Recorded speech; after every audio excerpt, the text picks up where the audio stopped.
Good day, everybody. My name is Jason Jimenez, and thank you for being here. This is the Bold Saviors, making the impossible possible in business. And today I have Deb Mitchell, who's a dear friend that flew in from Washington, and she is actually here to talk about her journey. And I can tell you she is an incredible woman. She is, ever since I've met her, she has had some profound impact in my life simply because not only of who she is, but what she's accomplished and what she's doing in the world today. And I really want to be able to share that story with you today. So, Deb, I really appreciate you being here. Thank you for being here. Thank you. I'm thrilled to have you ask me. It's to be here. Absolutely looking forward to it. So, Deb, for the people who don't know who you are, who's Deb Mitchell? Sure. So I am a very independent woman.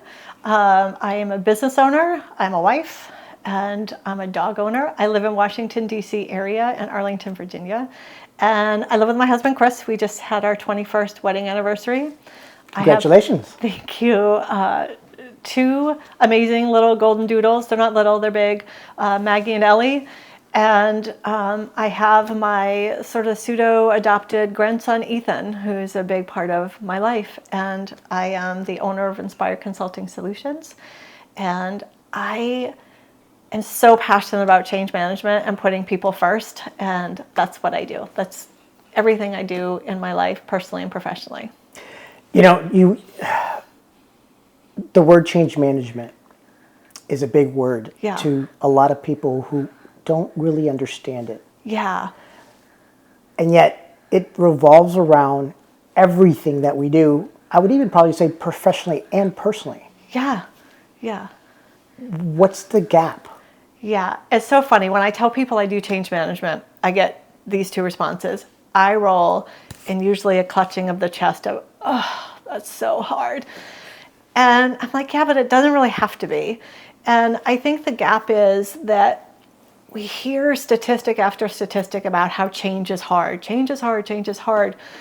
But change is new beginnings. It's opportunities, it's curiosity. And when you really think about whatever that change is, whether it's personal, like my husband and I, taking Ethan into our lives, that changed our lives. But we looked at like, how can we be of service? How do we help and support this young man? We met him when he was 5 and he's been with us. He's 12 now. That was change, and it was hard. It changed like some of the things that we did and how we spent or budgeted some of our money so that we could support him. And when you think about in business people get really stressed about change because it changes probably how they're going to do their work. I have been the lead at X company for so many years and I'm the expert. Everybody comes to me. Yep. And now it's going to be different. What does that mean? Am I no longer the expert? Where do I fall? How do I matter in this? And so I think people are programmed because everybody says change is hard. And I say change isn't hard. It doesn't have to be hard. If you put people first and always think about what is the impact? Because nothing changes. Organizations don't change on their own. Organizations change one person at a time. Yep. Our lives change one action at a time. And so when you think about it at that level, it's not that scary. You are having to guide people through this because this is why the industry exists. Because it is scary for people. Change, the word change is scary. Yeah. And at times it's and you're right, I think it's a matter of being able to understand that it's a choice on how you view it. Yeah. And even sometimes I would say that even people don't even know how to do that. They're like, I don't know how to do that. Right. And so you have certain ways of communicating and in essence really kind of grabbing their hand and saying, it's going to be okay. Yeah. And here are the benefits. And then, you've heard me say this before, but it's not until they see it for themselves will they change 100%. As a possibility. Yeah, it's about seeing themselves in the change. And so when I work with clients, but even when I work with my friends, I just did this last night on a call with a colleague, is really defining the why, which seems really simple, but you really have to get to the root cause. So oftentimes I'll work with organizations doing technology adoption or digital transformation.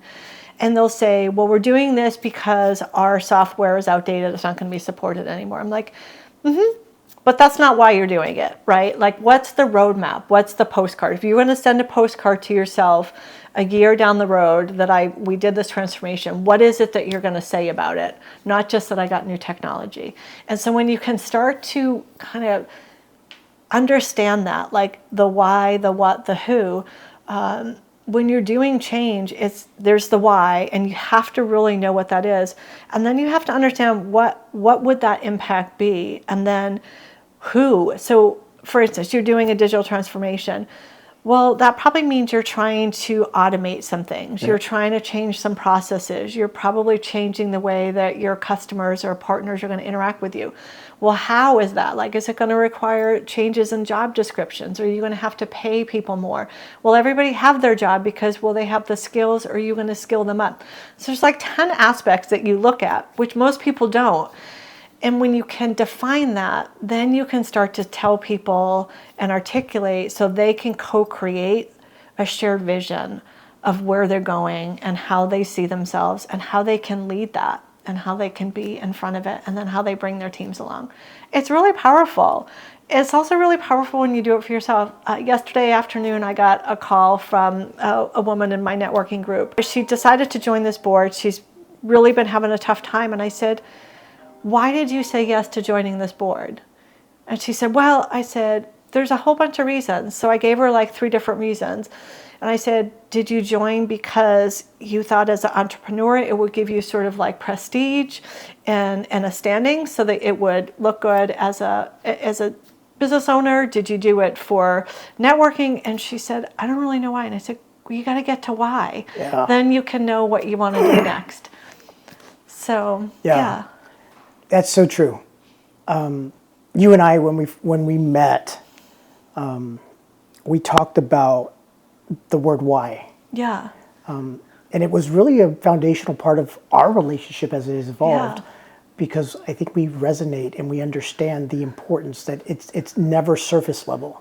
Yeah. Like, there's always an ability to ask the question why in different ways, which then gets to as close as possible to the root reason of why someone does something and committed to. And you've actually experienced the process that I take people through of what, the answer is like, why are you, what are you committed to in our life? Yeah. And you actually share the same one that I do, and which is joy. I know. Right? Yeah. We love to give joy, but we want to leave space for people to give and receive joy as well. Yeah. And I think that, with what you just shared, it was a reminder that people sometimes are just moving to move, but without intention. Yeah. And a job, just the word job. Yeah. The question is, does it fit into what they're committed to? Yeah. Versus, am I just paying for me to be able to live? Mm-hmm. And what you just shared with me, though, I took it as you have the ability and you have a methodology and way of doing is connecting both so that the company, the individual, and what they're committed to can align. Yeah. Because if not, then why work there? 100%. 100%. Yeah. So the people who, Deb Mitchell, change management expert. Was Deb wanting to do this at the age of 10? I mean, how did... Yeah, that's it. So I grew up on Cape Cod. I grew up in a really small town. Everybody knew your business. So literally, like, when you say your mother will find out, my mother knew everything. Funny enough, she still does, and she's 80. But my desire as a kid was I wanted to become a lawyer. I wanted to carry a briefcase, wear a suit, and take an elevator to my office. Okay. That was my goal. Like, I just wanted to be off Cape Cod. I knew in my heart I was a city girl, and I knew I wanted to have influence. I didn't know what was influence at the time. I did not become a lawyer, but there's always been something about me that really understood and could connect with people and help guide them. It took me a long time to guide people only when they wanted my guidance versus just giving my free advice, Sure. Which is one of my lessons learned. But I always just knew that I had choices, and that with the right information, being curious, I could make an impact. I could change the world, and that I could also help others in doing that in some way. Yeah. Yeah. It's profound. It is. Yeah, it really is. And my husband teases me because I will always say to people feel overwhelmed by, whatever's going on in their life or in the world. And they're like, well, I can't do anything. It's just too big. And I'm like, it's just one action at a time. Yeah. And I've just always believed that. I just have to take one step. And that one step will lead to something. Yeah. And know that it'll be the right next. 100%. Yeah.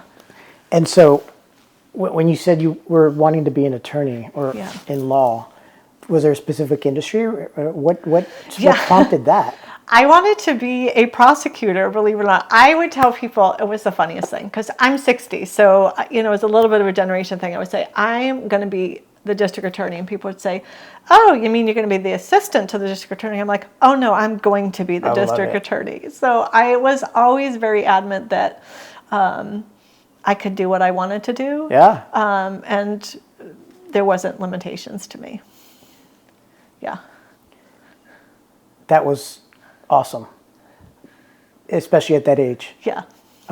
Being able to realize, because I do think that people, and even in business when change management shows up, is I think that the word limitations is very real. Yeah.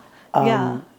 And at times, their past experiences create those limitations at work, and they don't even realize it's showing up. Yeah. Because we are kids even as adults. Yeah. Right? Yeah. What does that look like? It is so true. We really put a lot of limitations on ourselves, and I think mostly unconsciously.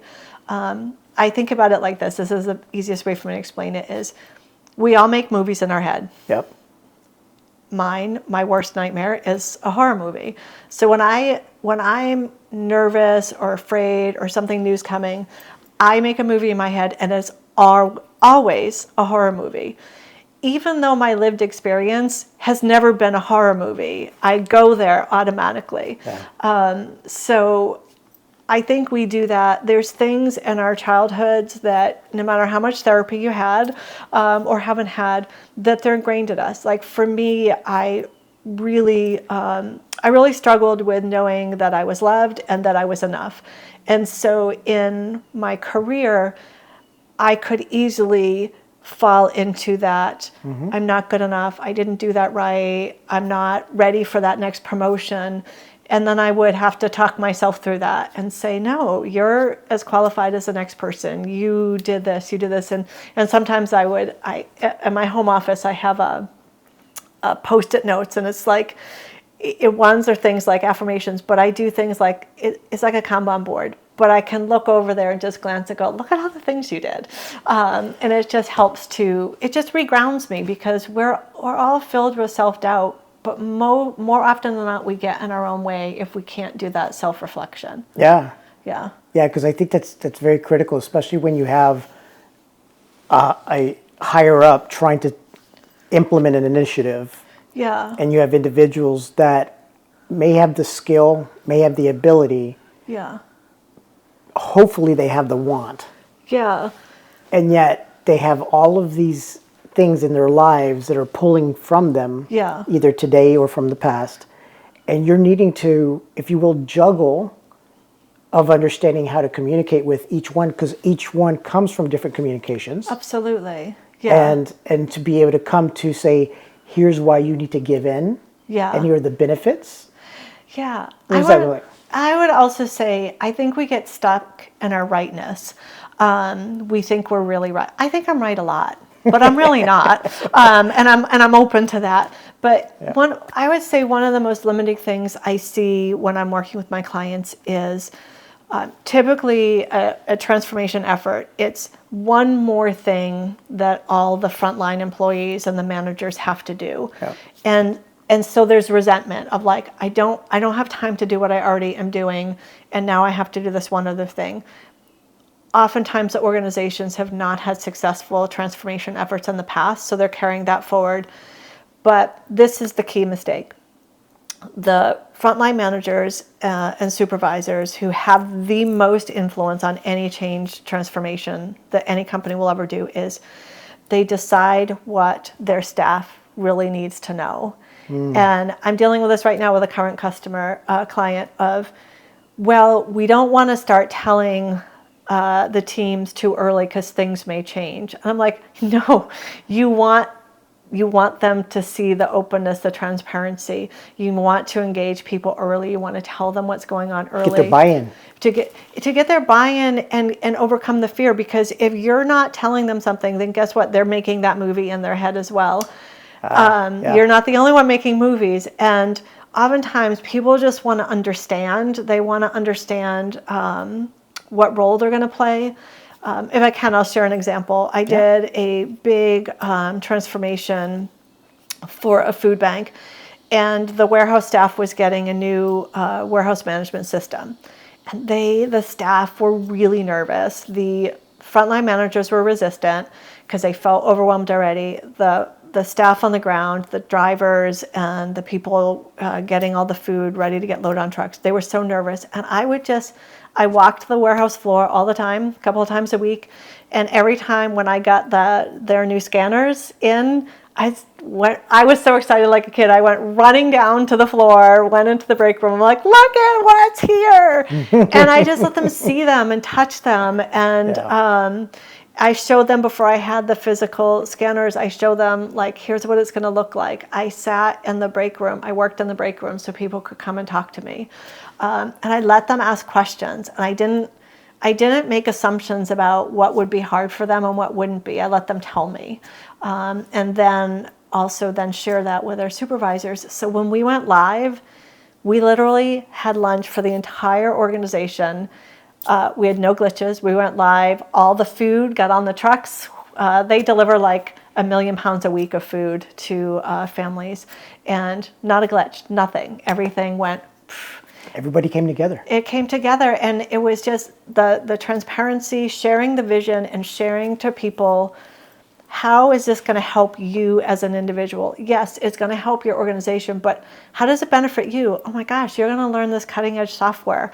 You're going to become more confident using computers than you are today. You're going to be able to be a lead and a champion. And so when you start to draw people in about how they also are benefiting, it's mind blowing. It really is. That's wonderful. It really is. Because you made genuine impact in someone's life, not their work. It was much greater than that. Yeah. So I have a statement, or I have a belief, and I'd like to get your opinion on it. Mm-hmm. I believe that if a person viewed the company they work for, or that they have, or that they are part of, if they viewed it as a tool to get what they are so desperately wanting in their life, things would be different. The way they would act, the way they would react, because it's no longer a job. It's a tool that they're able to harness and grow into whatever it is. I want to have my first house. I want to be able to buy my first car. Mm-hmm. I want to be able to retire. I want to be able to travel the world. I want to be in the beach. How do I get this company to give me that as a tool? What do you think about that? I disagree. Okay. Yeah. And the reason is I'll use a real live example. I have been so fortunate, and I've worked in Fortune 500 companies. I worked in 2 of the big 4 consulting firms, getting to work with literally the Secretary of the Air Force, doing huge initiatives across the Air Force, where I've read about them in the paper, like literally things that I led, I read about.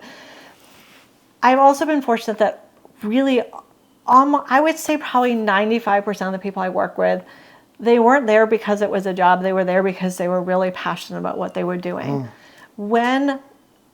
Where I see your scenario playing out is when your job becomes a job and it's not a place where you feel connected and empowered anymore. And here's an example. I worked for a company for 6 years.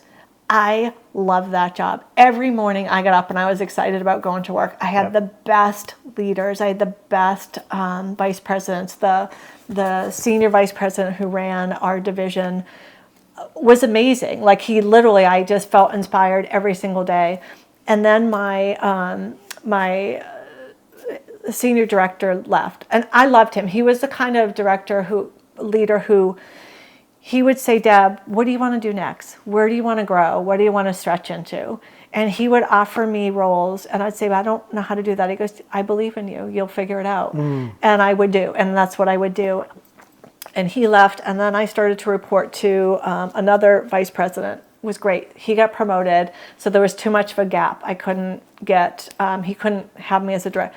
So I will never forget this day. I'd been to the company 4 years. He called me and he said, Deb, you're going to have a new senior director. This person just got promoted. And he told me who it was. And I started to cry. I literally, I couldn't stop. I was like sobbing. And I said, this isn't going to end well. And he said, I got your back. I'll be there for you. He said, I know how great you are. And it was hard. It was really hard. And that is shortly about a month later, that's when my job became a job. And it became a grind. And it became I did not want to get up in the morning and go to work. Yeah. It was really, really hard. There's so many lessons in that. Because what you just stated was someone could have the same job, but if you change the environment and or the people that are involved in it, it changes in the context of how you view it. Yeah, yeah. So a really good person versus a really unskilled, unqualified individual could have completely different experiences, and yet they're in the same position. Yeah. Yeah. So what does a company need to do to avoid this? I think there's a few things. I think one is some of the companies I work with, it was an up or out. So you had to keep going up. And in order to go up, you had to be a people manager. I love being a people manager. I will tell you, being a solopreneur, that's the thing I miss the most. I'm an amazing people manager. So if anyone wants a mentor, call me. But so there's an element of, to succeed, you have to become a leader of people. But a lot of people aren't good at that. And if they were asked, they would prefer to be individual contributors, and they would do really, really well. I would say trust your staff. And if you've got someone and you see a theme, like pay attention to that. I wasn't the only person who had that experience with this particular leader. We lost a lot of really good people. So just be aware of it and intervene and allow people to progress in their careers at what they're really good at. And if they're not good at leadership and they're not willing to invest and really learn how to be better leaders and be open to feedback and open to getting better, then don't let them be leaders. Yeah. The power or the impact that one leader can have on your organization and in your team, it is tremendous. Most companies I've worked with have been really big. So there's never like this one culture. You can say, oh, well, this company has this culture. Well, in reality, when you're working in there, your culture is completely dependent on which division of the company you're in, who's the leader in it. And when you start to have a reputation as that you're not going to be empowered or valued, it's hard to get people to come over to your team. Yeah. It's hard to hire. It's hard to keep people. And it's hard to meet your goals. And all of those things were happening. Yeah. The latter, right? Meaning that particular company implemented the perspective that you're either growing or you're not aligned with what we're committed to. Did they have or implement the ability where like you knew what those steps were and they were defined? Yeah. Because and the reason I'm asking is because I have found that when companies hire someone and they're hiring for that position, they fail to communicate, well, here's what could be possible down the road if you accomplish it, and it's not necessarily laid out. It's kind of like very vague and Yeah. I think, is that an issue? Is that a problem? It is an issue at a lot of companies. At this one company, it wasn't. For me, I left because it was a private company, and so it was a partnership company. I was too old because in order for me to go through the steps, I wouldn't have been eligible to buy in because there was a mandatory retirement age. So by the time I got to the ability to buy into partner, I wouldn't have got my money's worth out of it because it was a significant investment. But it was very clear what the steps are. But most companies I've worked with, and most companies I work with and support, I really try to work with them to get clarity on what that is. You know, what does it mean to do a good job every day? What does it mean to how do you get promoted? What does that look like? What are the steps that you need to take? How does that show up in my work? If I'm not doing the right things, who's telling me? Are you telling me like in advance as a way to grow? Or are you telling me in a performance review and then I'm terribly disappointed because I thought I was doing the right things? So it's about setting expectations. Clear is kind. Brene Brown says that all the time. Clear is kind. And you're not going to lose people by being clear. There's always been something that's always resonating in my head when I'm trying to communicate, and I'm not an expert in it, but I work on it. It's like, and I was reminded by someone years ago, it was like, look, clear expectations cannot be done without clear communication. They have to have both in order for it to be effective. And even then, you have to be conscious that everybody has their own form of listening. So it's like, don't forget to ask, what did you hear? What did you understand? To make sure that there is no gap or disconnect. One of the things that you always say, which I love, is it's not about me. And as leaders, as managers, it really isn't about us. It isn't about me. And so when you're meeting with your teams, you're meeting with your cohorts, if you can keep yourself out of it, it doesn't mean you're not going to be successful or talk about like your position, but like doing one-on-ones. First, I'm really surprised that people don't do one-on-ones on a weekly basis. I still am shocked. I actually know organizations that do one-on-ones at all, but within the company? Within the company. Their one-on-ones are performance reviews twice a year. I'm like, oh, that's not good. But so I created, and it's something I used all the time, just an agenda for doing a one-on-one. And it has nothing to do with you. But what we would do is my team members would fill it out and I would fill it out. And it just gave us a starting point to talk about. But the last thing that we ever talked about was like deliverables. It was like when I talk to you, it's like, what's going on in your life? How's your daughter doing? How's she doing the swim meet? You know, tell me what's on your mind this week. How are things? And it's really about, and then it gets to, are there roadblocks? What can I help you with? And sometimes the what could I help you with is like, Deb, get out of my sausage making. I got it. I'm like, got it. But being able to listen and really make it less about you, I think that's the most powerful thing. Because being human, and recognizing that as I sit here right now, Jason, and you sit there, I'm here to do a podcast, but I'm Deb the mom, I'm Deb the grandmom, I'm Deb the dog mom, I'm Deb, my client's going to renew my contract and wants to meet with me, but I have my horses that I do volunteer work on Monday, so I can't talk to him about it until Monday afternoon, and I'm hoping he's going to be okay with that. And I'm all of those things in every conversation. So I'm a mindfulness practitioner and instructor.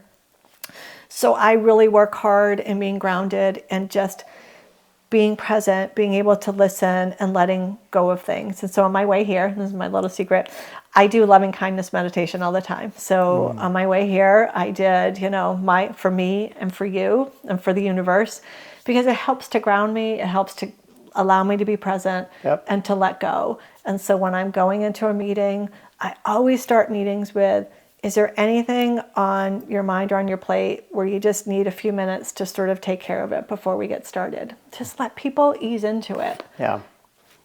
Because there's a saying that we as humans are meaning-making machines. Yeah.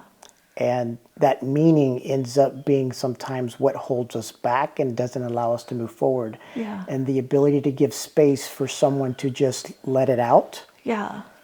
could be just simply what they needed. Yeah.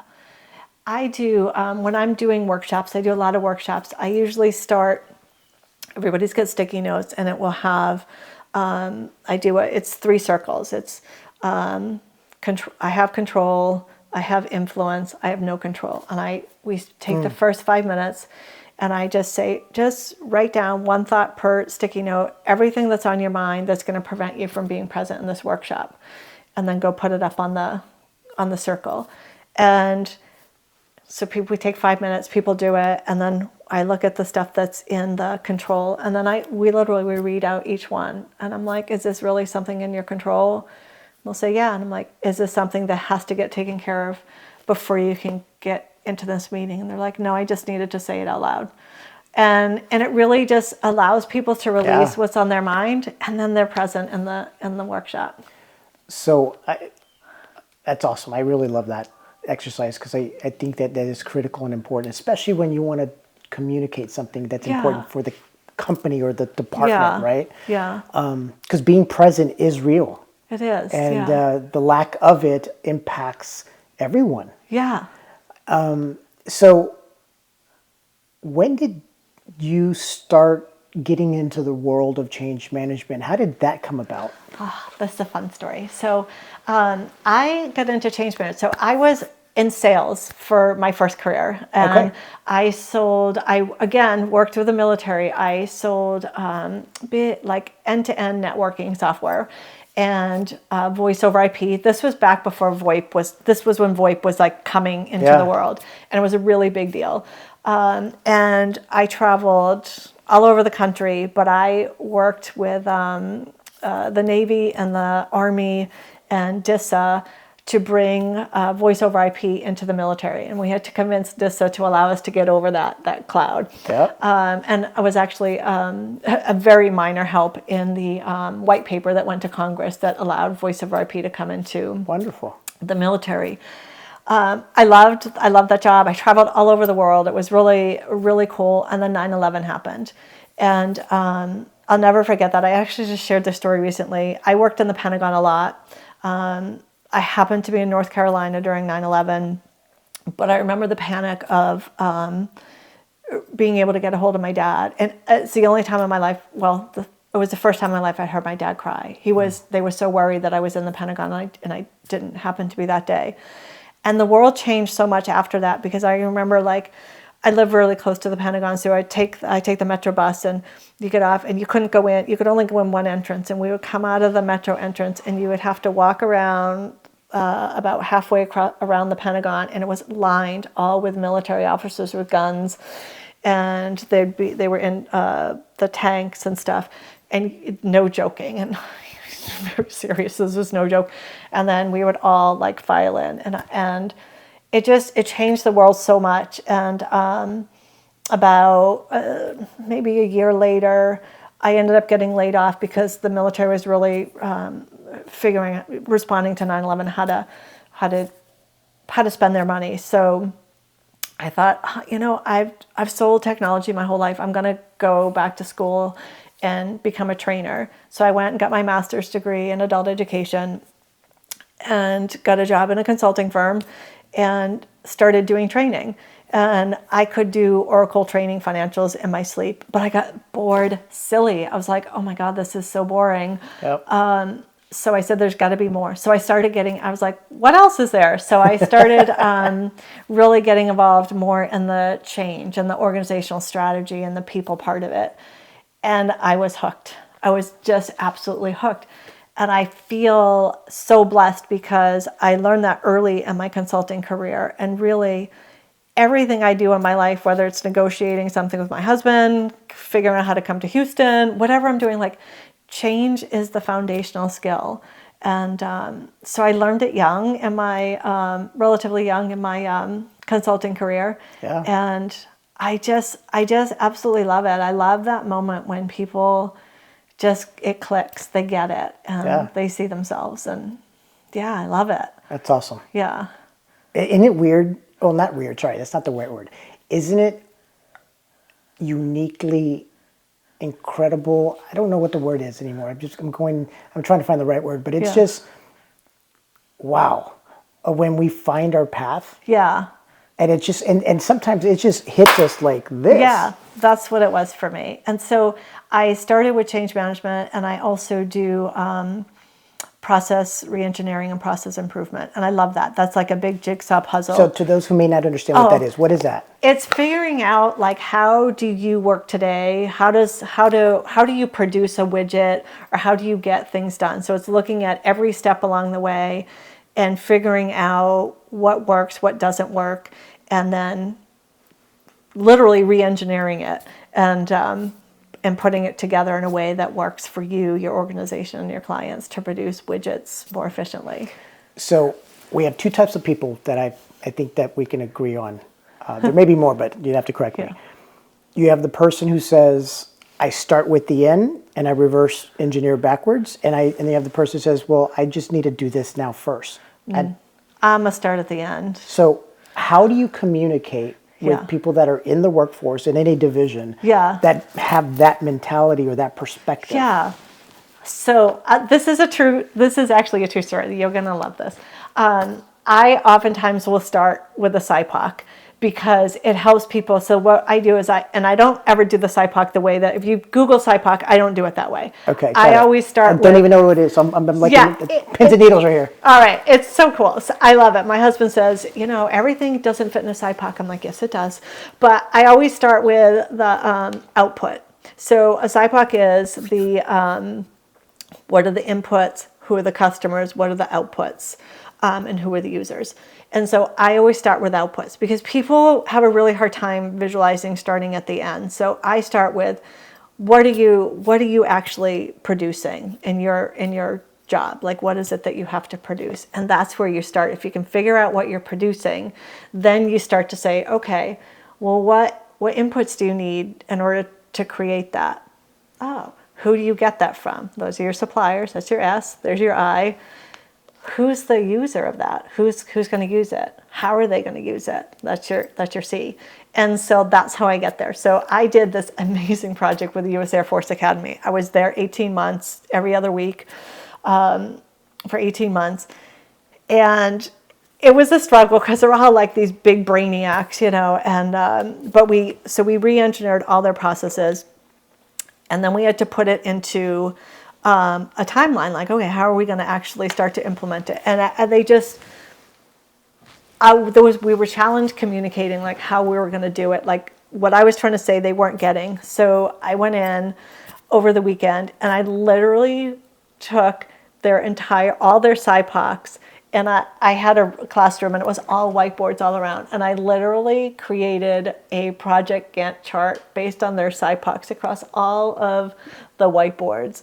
So when they came in on Monday, I was like, this is how you visualize it. And they were like, and then we were able to get to what we needed to. But they just, trying to get that visualization. Okay, so we know where we're going, but how do we actually, how do you prioritize? How do I know what to do first? Yeah.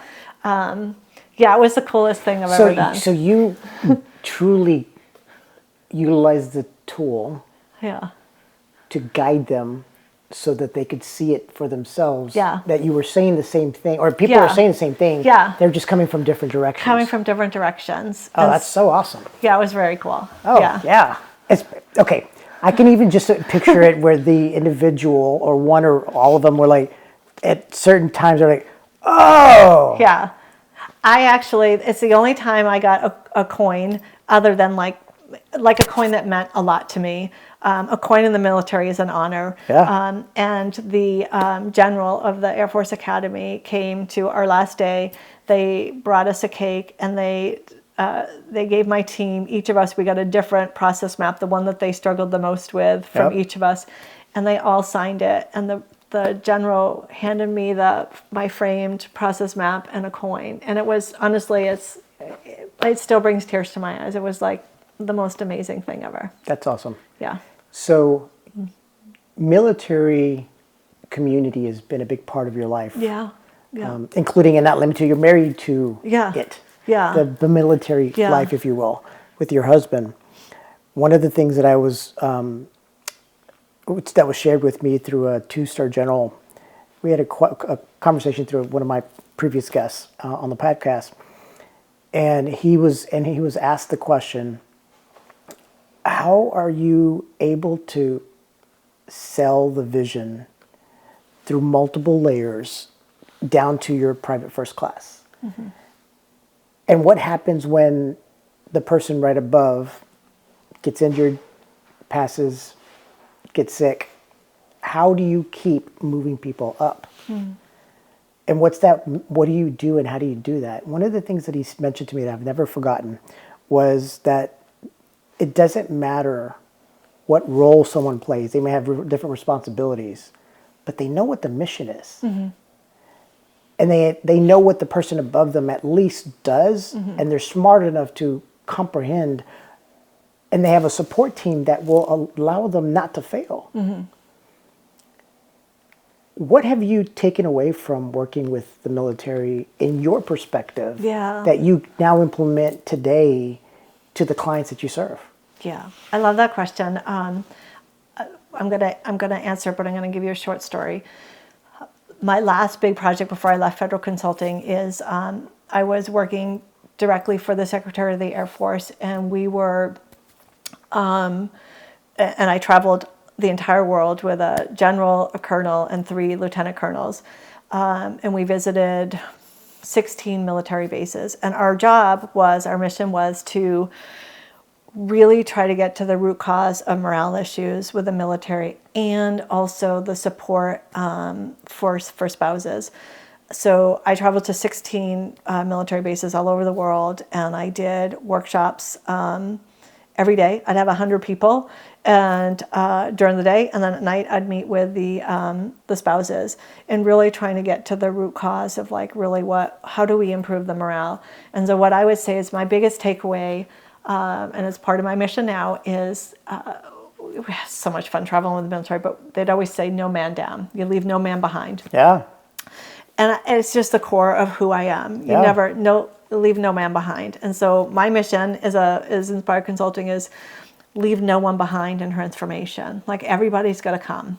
We're not leaving people behind. Yeah. And I think just that part of like your family and your team, and we owe it to each other. And there's so much in that I hope people truly understand that when someone is felt like they're not alone, mm-hmm. it shifts the way that they take in and receive the environment, the people, the culture, everything. And it ends up, I personally find it in why people are able and willing to engage mm-hmm. versus walking in with preconceptions of things that aren't real. Yeah. Yeah, it's really powerful. I'm sure you've read the studies, but the studies of loneliness in this country are the highest levels ever, and the impact that has on organizations. When people feel lonely and disconnected, then they're not connecting at work. They're not finding their place. That means they're just not engaging in a way that is productive for them or for you, or they're faking it till they make it. Yep. And is that a real thing? Like in the sense of fake it till you make it? Yeah. And is it something that you would want people to say, look, it's okay to do that? Or how do you work that? So in a 12-step program, I think is a great motto, fake it till you make it, because you know you're going to get there one day at a time. Yeah. In the workplace, I think there's room for that, especially when you're young or you're new in a role, you're new in a leadership role, or you're new to an organization. Like I always would tell people when they were new to my organization, new to my team, like the only thing I expect for you in the first 30, 60, 90 days is to be curious. Ask questions, meet with people. Like I'm not expecting you to deliver some huge impact. I want you to learn. I want you to get to know your teammates. I want you to get to know our customers. And I think to me, that's like a fake it till you make it. Like we hired you for really good reasons. We know that you have the chops. We're going to teach you everything else. And sometimes people come in and they're like, I've got to make this huge impact on day one. And I'm like, that's not the person I want. Yeah. Yeah. So to me, that's a fake it till you make it. Just Yeah. get to know those around you, your team, the mission. What do you need to deliver? And you'll get it. You will get it. Just give it the time it needs. Especially with someone who is believing in you and that they come from a genuine place, Yeah. right? Yeah. Yeah. So is everybody a leader? Can anybody be a leader? I don't know. I mean, I don't think everybody is a leader. I think some people really are just, they're born to lead, and it doesn't mean that they were born a leader, but they have a passion for people and they're willing to invest the energy and the time to understand what it means to be a leader. Yeah. And so they've been taught how to lead. Can I pause you for a second? Yeah. What do you mean by that? What are the characteristics that a leader should have in today's world Yeah. to actually lead anything? Yeah. I think kindness, compassionate accountability, empathy, the ability to delegate, give people the benefit of the doubt, be willing to teach people, give them stretch assignments, be inclusive. Just be inclusive. Be curious about your people. Find out what's going on with them. Yeah. And oftentimes especially if you're new to a company or you're new to a team, there's it's kind of like high school. There's already like a clique. Let people in. Be the person that lets people in consistently. Oh, yeah. And I would say show up.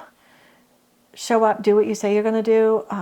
Just go back to one-on-ones. I had a boss who we had one-on-one scheduled, and I could say minimum 50% of the time they were canceled because something more important came up. It didn't make me feel like I was important. Yeah. Right? So just show up and be attentive. Like really just listen. Yeah.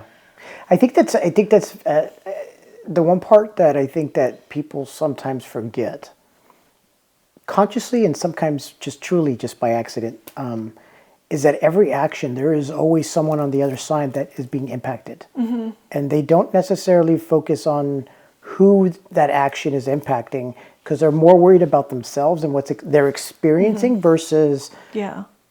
oh, I don't want to do that to that person. Yeah. And you find yourself now saying, okay, there's a self-accountability of like, no, I'm better than that. That's not my character. Yeah.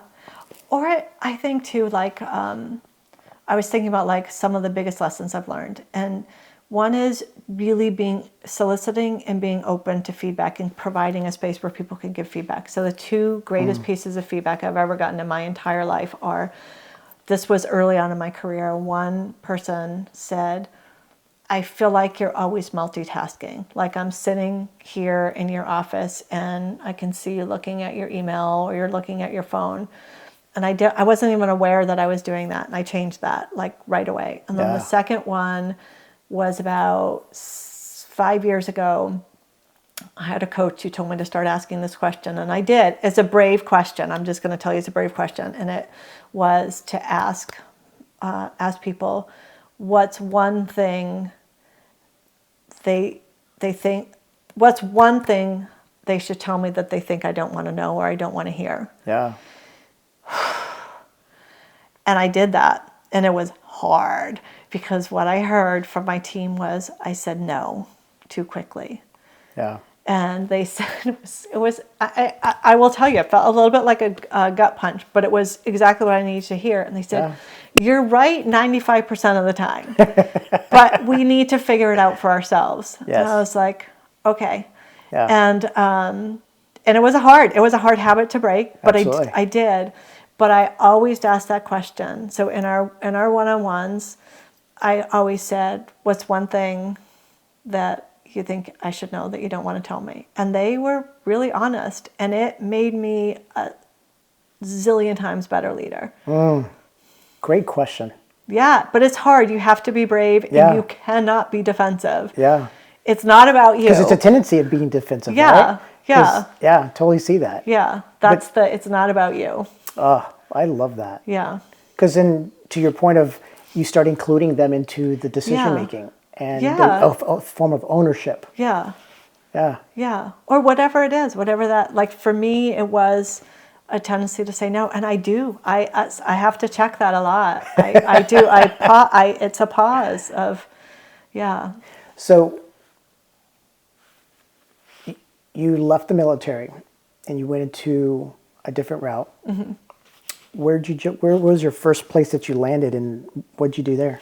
Yeah, I ended up in a fintech firm, financial technology firm. I was there for 5 years. They brought me in originally to create governance around how they did email, because it was sort of like the 11 business units all did their own thing. There wasn't any consistency. So I worked across all the business units, created a governance program and structure for how this organization would do email and stay within like the best practices and boundaries we wanted to have, and create a program that we wanted. And I did that and got everybody on board in my first 9 months. It was amazing. We went from zero governance to 100% compliance. And it was awesome. And then then I sort of maintained that for a little bit and trained someone to take my place. And then I led an effort to, oh my God, there's a dog. I love dogs. We have a guest. I led an effort to drive a product across all of our marketing teams. Again, we had 11 lines of businesses and multiple marketing teams within those 11 lines of businesses, with there was no transparency. You couldn't see from end to end. And so I brought in a product, and we got all of the 11 business units onto the same workflow product, so that you could see end to end, see where handoffs were, see how much time, where things were taking, where this goes to process, where there were things that were taking a really long time, where we could improve process, but also give our most senior executives visibility end to end on how was our marketing happening across the organization. It was the first time they could do that. That's really great. It was very cool. I loved it. What would you say would be the transition that moved you to the next phase?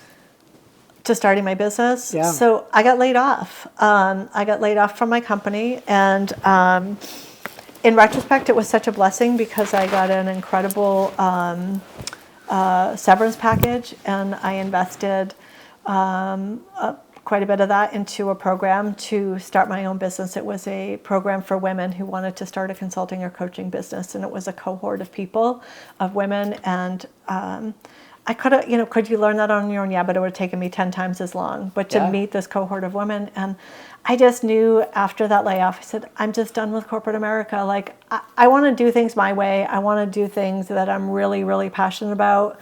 I want to say yes to the work that really matters. Yeah. And so I just said, I'm going to do it. And I did it. Going through the evolution of saying yes to entrepreneurship, creating a brand, delivering a product in an area that you are passionate about, there's been some successes, but there's also been some difficult times in building it. Yeah. What's been your most challenging thing that you've overcome, and let's start with that. What was the most challenging thing that you've experienced so far? Asking for help. Yeah? That's a hard one for me. It's asking for help has always been a really difficult thing for me. Other than I could ask people for some guidance, but truly asking for help and saying I don't know what to do has been, I would say, the hardest thing. Yeah. And I would say I've probably gotten 50% better at it, but I got a ways to go. That's the hardest. Yeah. Yeah. I remember our conversation that when we first had our first conversation, that was definitely a topic. And I think that one of the things that I took away from that was that you can and you do, and you've created a support system around that Yeah. so that you can still be present around Yeah. it. Yeah. I definitely did that. Yeah. Yeah. And so with respects to where you're heading, Yeah. what's going on in the world of Deb? Yeah. I'm really excited about this. So you're the first big announcement. I am leveraging all the work that I've done in my career and leveraging change management as I'm launching a new service called Kind Shift. And it's based on the foundation of kindness is our superpower. And when you lead with kindness, you create the kinds of organizations, teams, cultures that drive success through leading with heart and accountability. Oftentimes, kindness is seen as feminine or as a weakness. As if you're kind, then you're not holding people accountable. You're not building resiliency. But the opposite is actually true. There's a lot of studies that show that, and Yeah. I just believe to the core of my being when I think about my successes in my life and the things that I've overcome, it has always been rooted in kindness.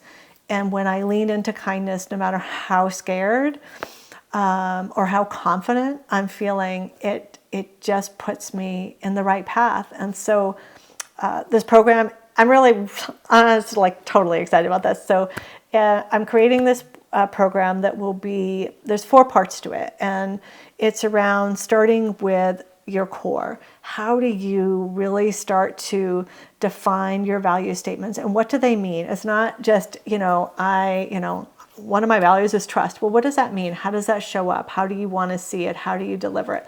So it's really getting to your core. It also includes mindfulness around how do you stay grounded? How do you ground yourself? How do you ground your others? What are those tools that you can use? Another part of it, the next part of it is around communication and building trust. How do you start to take those core values and incorporate those? How do you start to have the conversations in your life, whether it's your personal life or your business life? Yep. We avoid hard conversations. We just do. But funnily enough, we also avoid good conversations. We don't tell people, like we don't notice the good, right? We're oftentimes we'll Or talk tell you, about it enough. no, we'll say, "Oh my God, can you believe that guy did this?" But we don't say, "Oh my God, look at this person held the door for someone," or "Wow, you really did a great job on that," or "You really showed up well in that Yeah. meeting." So it's about having the conversations on both sides. It's about how to build trust and empathy and psychological safety in your teams. How do you build? How do you have that culture? And then the next part is around connecting and really starting to connect with your teams. And then there's a portion of how do you build the systems and processes to actually cultivate kindness as a leadership superpower in your life, in your team, as a leader in your team or in your organization, like one person at a time. Because otherwise you come through a program like that, we've all done this, and you're so excited, and the first 30 days you're like, yes, I'm there. And then 6 months, it's sort of fallen by the wayside. So it's really investing in what would it take to make this sustainable? How can I look at this in 6 months? How do I keep learning and improving? And so anyway, I'm getting ready to launch a pilot of that for a 90-day pilot. But I'm just really, really excited because I believe that to me, it's a movement. It's about how do we get people one person at a time to embrace this and lead with it and bring others along with us. We can get further being kind than we'll ever get 100%. being how we are sometimes We can make today. the world a better place Yeah. by you acting first and taking Yeah. that action of kindness, Yeah. even Yeah. when it's least expected. It's Because people yeah. are watching, They're always watching. right? Yeah. Like they see. Always. And, just an example of like how that shows up is, we work in a world, a lot of us still work hybrid. And so recognizing that loneliness is one of the number one issues in the world today, in America and in our workplace is I offer coffee chats. We don't even have to talk about work. I've met people, I'm like, oh, you have chickens, and I've learned about chickens. But just being willing to take like really 20 minutes out of your day when you think about it, like, Yeah. oh, I'm so busy. But Yeah. if you took 15 or 20 minutes seeing someone, recognizing, hearing, you just can't believe the change that you make in Yeah. people. It's Yeah. incredible. I 100% agree with Yeah. that. So that's where I'm going. In 12 months, we're going to have a movement around kindness. So, what is needed for you to create it at its completion? What is the infrastructure look like that Yeah. people that are listening, Yeah. myself who's in your life, how do we contribute to that? I love that. I would love, if anyone's interested, I would love to get feedback. I'd love to really walk you through the details of what I'm doing and really get feedback. Like, does this resonate? What am I not thinking about? Does this make sense? I would love to get a couple of people who would be willing to be part of the pilot and really as my partner to give me feedback. Yeah, this part worked. This didn't work as well. Yeah. And then eventually I would like to be able to partner with folks in technology. Like, I've been in technology my whole life, but I'm not a developer. I would love to be able to have a product around, like a tool to help people and sort of bring this forward around some of the measurements and KPIs, because it's not just about the mushy stuff. It's not just soft, but like, this is measurable. We have clear science-based assessments and KPIs and metrics to show and prove that this Yeah. works, and to find partners who can help me build that into a tool would be amazing, because I'm not going to learn how to do that, but I'm going to find a partner who will. Yeah, for Yeah. sure. Yeah, because as you were talking, what was really present to me was where my values, and they're, and I'm going through the words of integrity, faith, family, and some others, and I'm like, I know I work on living it, but now I'm questioning, are the people I work with, is that present to them enough Yeah. so that not necessarily do they embody it, because I don't Yeah. necessarily think that they would want to work with me if they weren't Yeah. already there. But is it showing up in different areas Yeah. where they can connect with it and be reminded Yeah. why we do what we do and the impact that we are with Yeah. the people we serve? I take it a step further. As a leader, it's important for us to understand and share what our values and principles are. Equally important is to understand what the values and principles are of your team. Yeah. Because one exercise that I do, especially if I'm going into, like, maybe there's conversations or meetings I have with people that we don't always see eye to eye, or they make me nervous for whatever reason. I just go through, it takes me like 2 minutes. I go, what do I think this person's values are? Because rarely is sitting down at the table with all of my 5 values. They're coming in with their own values. So, for example, if you're having a conversation with your manager's got these 5 things that he's focused on or she's focused on. So knowing that, just doing this mental model of, okay, his values are not necessarily the same as mine as we come into this Yep. conversation, and giving grace for that and allowing and understanding they're going to have this perspective. It's different than mine. It doesn't make them wrong. It doesn't make me wrong. But it just gives me that mental model to get grounded of, Jason's coming into this thinking like, I need to get this out of the conversation and I want to get this. So how do you find the middle? Which is where the path comes in. That's the path. Yeah. Yeah. Yeah. Totally get that. So, some rapid fires. All right. You mentioned earlier about who Deb Mitchell is. What's that one thing that people don't know that you'd want them to know?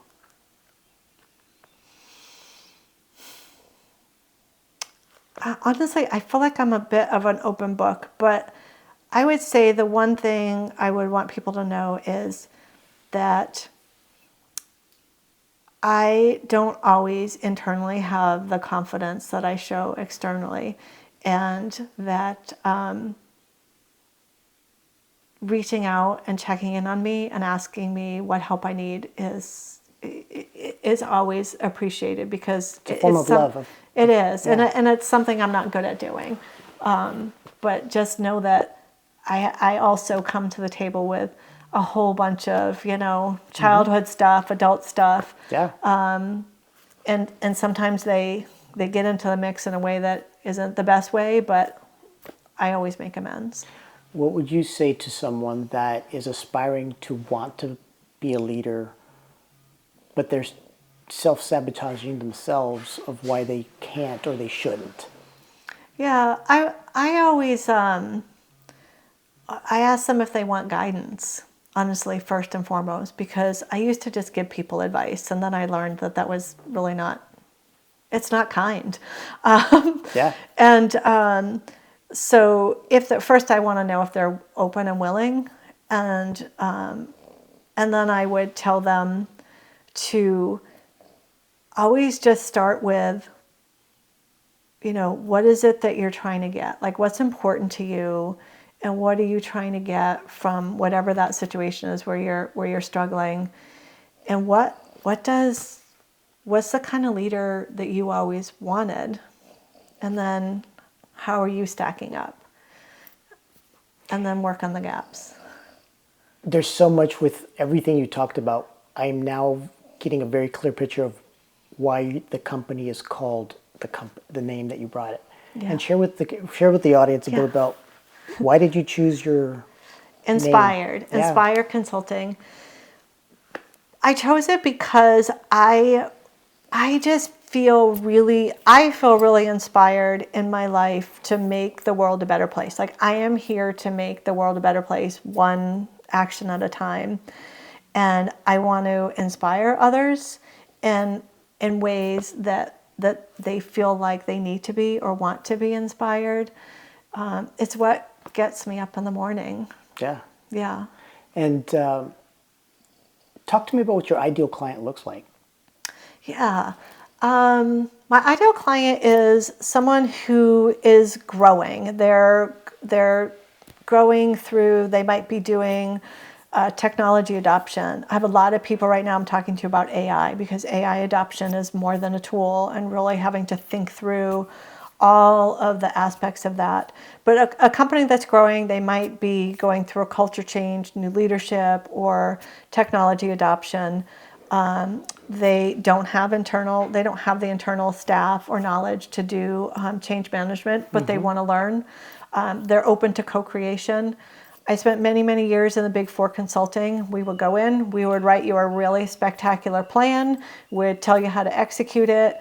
Oftentimes we executed it and then we left and then it died. Yeah. And I believe in co-creation, so my ideal client is someone who wants to learn, who wants to really have someone as an advisor who will also get their hands dirty, roll up their sleeves, but set them up to be able to continue that after I'm gone. You should not need me forever. And if you do, then I did something wrong. So that's really my ideal client. Yeah. Totally clear on that. Is there something that